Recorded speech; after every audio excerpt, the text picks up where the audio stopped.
E aí, pessoal, vamos seguir então o nosso estudo sobre as ligações químicas, ainda falando de ligação covalente. A ligação covalente tem bastante coisa para falar, diferente da ligação iônica e da ligação metálica. A ligação covalente, agora a gente vai trabalhar um pouco com a estrutura tridimensional. Então, a gente vai sair, vou mostrar para vocês aqui. Ó, quando eu falo, por exemplo, da molécula da água aqui, ou do gás metano, a gente sempre desenha essas estruturas, né, no plano do caderno, que só são duas dimensões, mas a gente precisa ter uma ideia disso daqui, né?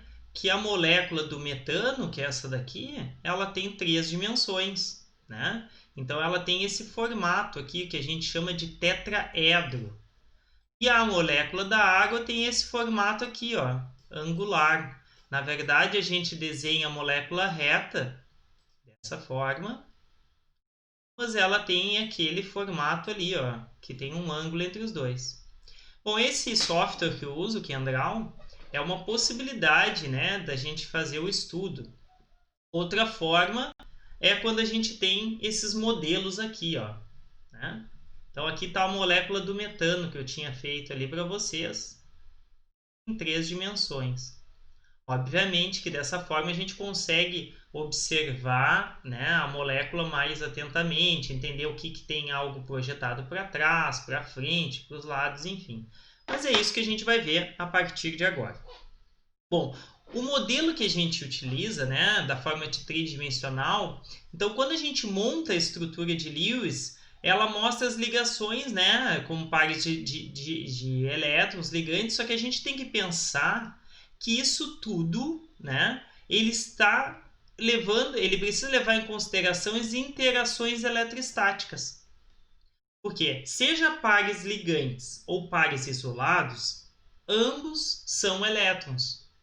São pares de elétrons que estão causando, né, repulsão mútua. E a gente precisa levar em relação a essas interações, né, que são chamadas de interações de Coulomb, né, dos pares de elétrons. Então aqui, ó, por exemplo, quando eu aproximo dois ímãs, né, dois campos magnéticos, os dois polos norte, ele vai causar uma repulsão, e quando eu aproximo um polo norte e o sul, a atração. Nesse caso dos elétrons, vai estar causando repulsão. Então ele vai tentar se separar no espaço de forma a minimizar essas repulsões.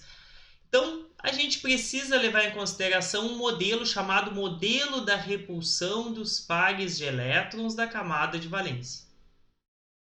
É bem simples. Lembra quando a gente desenha o modelo de Lewis, que a gente leva em consideração todos os elétrons da camada de valência e vai colocando mesmo os que estão ligando os átomos e aqueles não ligantes? Então, é isso que a gente vai fazer. Então, primeiramente, ó, a região de alta concentração de elétrons, ligantes e pares isolados do átomo central, se repelem. E para reduzir essa repulsão, elas tendem a se afastar ao máximo possível, mantendo a mesma distância do átomo central. Então, o que acontece? Isso eu vou estar levando em consideração um átomo central em relação aos elétrons que estão à sua volta. Mas quando eu for dar a geometria, eu levo em consideração o átomo central e a geometria formada entre ele e os átomos que estão ligados a ele. Tá? A gente vai ver calmamente isso. Bom, então vamos pegar aqui, por exemplo, né, o cloreto de berílio, né, BeCl2. Então tá aqui, ó, os elétrons da camada de valência, 2 do berílio, 7 do cloro. Então, aí eu vou desenhar lá a estrutura, essa aqui é a estrutura de Lewis. Eu preciso levar em consideração esses dois pares aqui. Eles estão acomodados aos pares, então eu vou considerar como um par de elétrons como se fosse uma coisa única. Então, este par está repelindo este par aqui. Eu só estou olhando o átomo central. Berílio. Qual é a maior distância entre os dois? Bom, a maior distância é essa que está, 180 graus. Qualquer coisa, se eu botar um para frente e um para trás, também vão estar a 180. Se eu botar um para o lado e um para frente, aí fica 90. Aqui eu tenho mais, mas aqui eu tenho só 90. Então, a maior distância é 180. Essa geometria a gente chama de geometria linear, quando eles estão a 180 graus um em relação ao outro. Só que eu estou levando em consideração os pares, mas quando eu vou dizer que é geometria linear, eu estou levando em consideração este cloro e o berílio. Todos estão ao longo de uma linha linear. O BF3 que a gente viu. Bom, o BF3, eu tenho 3 pares de elétrons. A maior distância entre eles que eu posso dar, eu pego 360 e divido por 3. Vai dar a separação de 120 graus. Ó, 120 aqui, 120 aqui, 120 aqui. Vai dar 360. Essa geometria é trigonal, porque forma um triângulo, plana, porque está tudo no plano.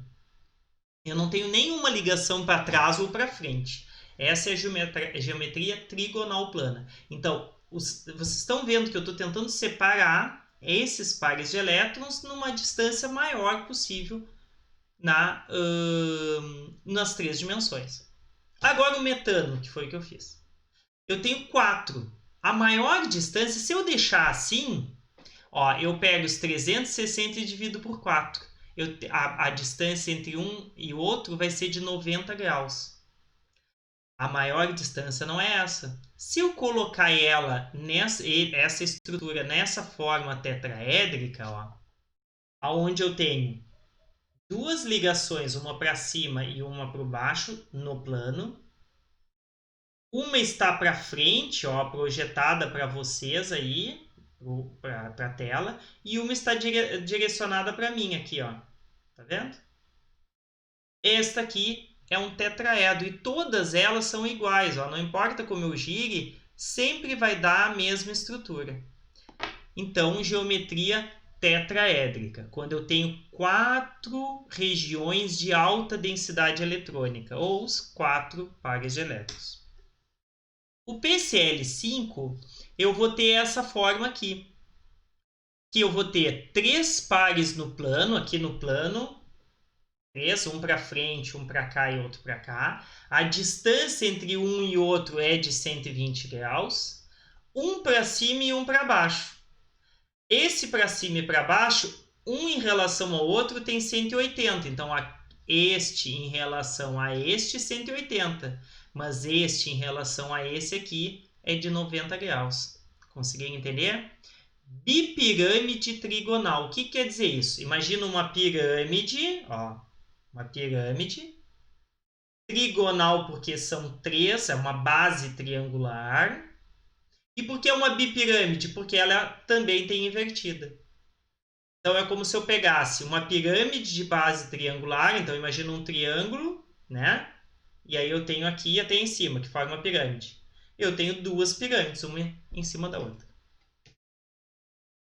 Quando eu tenho, neste caso aqui, eu preciso levar em consideração o seguinte. Aqui eu tenho uma região de alta densidade eletrônica que está ligando esses 2 átomos. Ah, mas são 2 pares, não interessa. Esses 2 pares vão ser considerados como uma região de alta densidade eletrônica, da mesma forma que aqui, que só tem um par. Então, seja uma dupla, uma tripla ou uma simples, eu vou levar em consideração esses pares que formam a ligação entre 2 átomos como uma região só.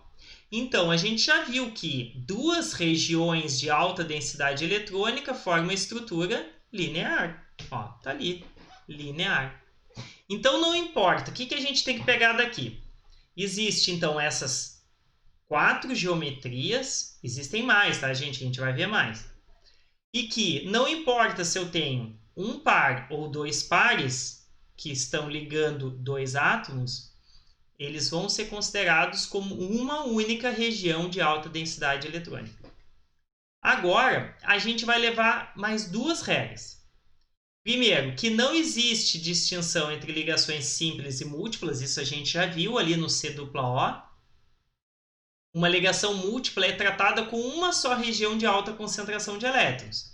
Então, aqui, seja C-O, CH, CH, são 3 regiões de alta densidade eletrônica. É a mesma coisa que isso daqui. 3 regiões de alta densidade eletrônica. seja essa estrutura ou essa estrutura, a geometria trigonal plana. Tá bom?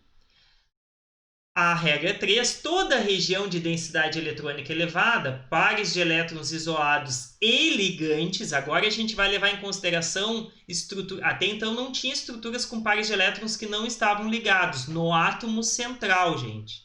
Eu estou sempre falando no átomo central. São incluídas na descrição do arranjo de elétrons. Todavia, somente a posição dos átomos são considerados quando descrevemos a fórmula de uma molécula. Então, quando eu digo que uma molécula é trigonal plana, eu não disse para você se ela tem elétrons de valência. Eu estou dizendo que o átomo central, em relação aos outros átomos que estão ligados a ele, a forma é trigonal plana. Agora, se ele tiver elétrons não ligantes, esses elétrons vão interferir na forma da estrutura, mas eu não levo eles em consideração quando eu vou dizer a forma da molécula. Bom, vai ficar mais claro agora no exemplo. Fórmula, né, do VSEPR, que é, né, a repulsão dos elétrons da camada de valência, só que vindo em inglês, tá? A fórmula geral é A do átomo central, X, que é o número de átomos ligados a esse átomo central, que pode ser N, e o número de elétrons da camada de valência que não estão ligantes. Então, é AXE, sendo que X pode ser variável e M também pode ser variável. Então, vamos lá. AXE3, ou seja, o átomo central, que é o flúor, o X, que é o hidrogênio, que está ligado a ele, e três pares de elétrons não ligantes. Então, tá aqui, ó. Flúor, hidrogênio e 3 pares não ligantes. E esse aqui? Esse aqui é ligante. A fórmula do arranjo de elétrons, ó, 1, 2, 3, 4. Como é que é a forma disso? A gente já viu. Quando eu tenho 4 ligantes, olha só, metano. 1, 2, 3, 4. São 4 regiões de alta densidade eletrônica. Mas quando eu vou falar da molécula, eu vou só olhar isso aqui, ó, o flúor em relação ao hidrogênio. Forma uma linha, a geometria é linear. Bom? Água, AX2E2. Ó, oxigênio é o A, X é o hidrogênio, porque o átomo central é o oxigênio, X é o hidrogênio, que são 2, e o oxigênio tem 2 elétrons não ligantes. Mas, professor, mas como é que tu sabe disso? Gente, pela distribuição eletrônica e pela estrutura de Lewis. Então, olha só, o oxigênio é a distribuição do hélio, que eu já expliquei isso aqui para vocês, para eu não precisar 1s2, 2s2, 2p6, 3s2. Bom, eu boto a representação do gás nobre anterior mais o que falta para completar. O hélio eu sei que tem 10 elétrons. Desculpa, o hélio tem 2 elétrons. Não, aumentei a camada de valência do hélio. O hélio tem 2 elétrons, né? Mais 2 mais 4 fecha os 8 elétrons do hidrogênio. Bom, a camada de valência do oxigênio é essa daqui. Tem quantos? 6 elétrons. Faltam 2. Ele vai adquirir esses 2 compartilhando 2 elétrons com o hidrogênio. Só que o que acontece? 1, 2. Esses 2 elétrons aqui, ó, são do oxigênio. E os outros 4 que faltam para completar 6 estão aqui, ó. 2 aqui, 2 aqui. Então, por que é tão importante? Nesse caso aqui, como eram 2 elementos, não fazia diferença. Mas nesse aqui faz muita diferença. Querem ver? Quando eu desenhei a molécula da água, eu botei assim, ó, oxigênio, para aqui, um hidrogênio, não foi? Então, neste caso aqui, quantas regiões de alta densidade eletrônica eu tenho? 4. Então, esses elétrons, essas regiões de alta densidade eletrônica, vão formar uma estrutura tetraédrica, onde um deles vai ser um par de elétrons, o segundo também vai ser um par de elétrons, aqui vai ser um par de elétrons ligante com hidrogênio, e aqui um par de elétrons ligante com hidrogênio. Podia ser qualquer outro, tá? Porque vai dar a mesma forma. Quando eu vou dar a fórmula da molécula, eu não levo em consideração esse par de cima e esse aqui. Porque esses aqui são pares de elétrons não ligantes. Eles causam repulsão, tá? mas na hora de dar a geometria da molécula eu não digo. Então, essa estrutura forma um ângulo. Ó. Ela não é linear, ela tem um ângulo. É assim. E aqui, por que ele não fica assim? Porque esses pares de elétrons causam uma repulsão, fazendo que essa ligação se curve.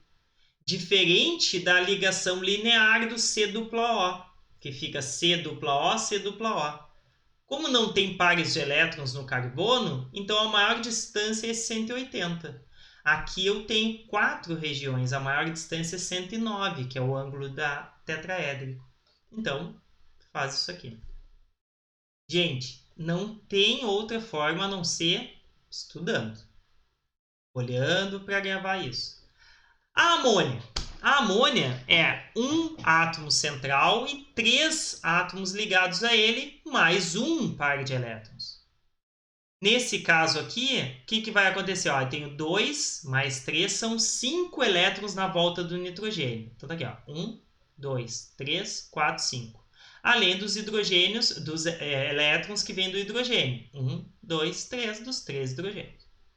Quantas regiões de alta densidade eletrônica eu tenho aqui? 1, 2, 3, 4. Está aqui. 1, 2, 3, 4.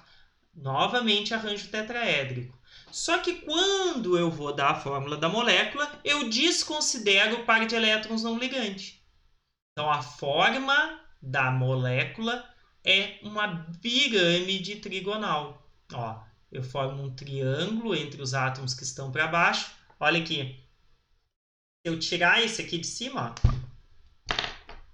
pirâmide trigonal, ó, é uma pirâmide de base triangular. Ó, é um triângulo, tá bom? E aquela ali de baixo, que é a última que a gente vai ver desse tipo, a X4E, ou seja, o átomo central é o iodo, X4 é o flúor e um par de elétrons não ligante. Aqui eu tenho expansão do octeto, tá, pessoal? 2, 4, 6, 8, 10 do iodo. O que vai acontecer? Quando eu vou levar em consideração o arranjo dos elétrons, é essa estrutura aqui, ó. Essa estrutura nada mais é, a gente já viu, com 5, é a bipirâmide trigonal. Ó, um para baixo e um para cima. Essa nuvem aqui é que ele representa, é um tipo de representação. Em vez de eu representar com uma linha assim, porque linha dá mais a entender que é uma ligação, e na verdade não é. Essa daqui é diferente disso, porque isso é uma ligação e aqui é um par de elétrons isolado. Então, essa forma de representação aqui é uma nuvem eletrônica, tá? Então, essa nuvem eletrônica está para cima, uma ligação para baixo e 3 no plano, ó. Bipirâmide é como se eu tivesse essa pirâmide assim, ó. Ó, uma pirâmide aqui e uma pirâmide aqui. É uma bipirâmide trigonal. Só que quando eu vou levar em consideração os pares de elétrons, a geometria da molécula, eu não levo em consideração os pares de elétrons. Aí eu tenho duas possibilidades. Ou eu coloco o par de elétrons para cima, que aí ele vai sentir repulsão por 3. Ó, ele não sente repulsão por esse aqui, porque esse está muito distante. Então, a maior repulsão é desses 3 aqui, não é? Ó, ele está aqui para cima, então ele sente repulsão desses 3 aqui. Imagine que eles estão no plano, tá? Ou eu faço dessa forma, eu coloco ele para a lateral e aí ele só sente repulsão por 2. Obviamente, o mais correto seria... aqui, ó, a bipirâmide que eu queria mostrar para vocês, bipirâmide trigonal.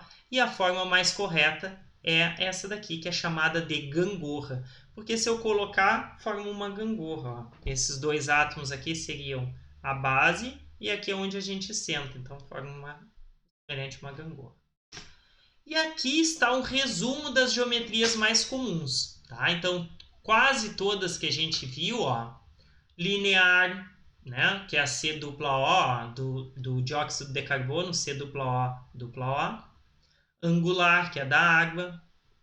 Trigonal plana, né, do BF3. Também a gente viu do C-OHH, porque a dupla e a ligação simples não tem diferença. Pirâmide trigonal, a gente pode citar o exemplo da amônia. A gangorra a gente acabou de ver. O tetraedro do metano. Não, aqui é o em T, desculpa, pessoal. Aqui, na verdade, é quando eu pego esta estrutura aqui, que é a bipirâmide trigonal, com 2 pares de elétrons. Então, vai para cá, ó, só fica o T. Aqui é a gangorra. Quadrado planar, quando eu tenho 2 pares de elétrons. Bipirâmide trigonal para 5 ligantes. Também 5 ligantes com 1 par de elétrons, pirâmide de base quadrada. Octaedro, porque forma 8 ângulos, então tem 4 no plano, 1 para cima e 1 para baixo, diferente desse que são 3, ó. É 4 no plano. E aqui, ó, a bipirâmide pentagonal, então forma um pentátono, um pentágono no plano, com uma ligação para cima e outra para baixo. Bom, eu vou me deter a essas aqui de cima com vocês. Tá?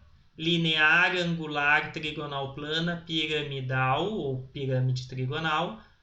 A em T também nem tanto e o tetraedro. Então eu quero que vocês gravem estas aqui. Tá? Essas, tirando a T.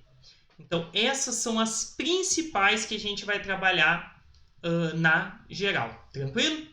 Então, o que a gente tinha desse conteúdo era isso. Sugiro, revejam, anotem o que é uma ligação, porque quando é linear, quando é angular, quando tem pares de elétrons e a gente não leva em consideração, por exemplo, a diferença da pirâmide trigonal para o tetraedro é que a pirâmide trigonal, o nitrogênio aqui tem um par de elétrons para cima. Então, quando eu penso o arranjo dos elétrons, é um tetraedro. Mas o arranjo, a forma da molécula é pirâmide trigonal, porque eu não levo em consideração os pares que não formam uma ligação. Tranquilo? Então era isso. Até mais.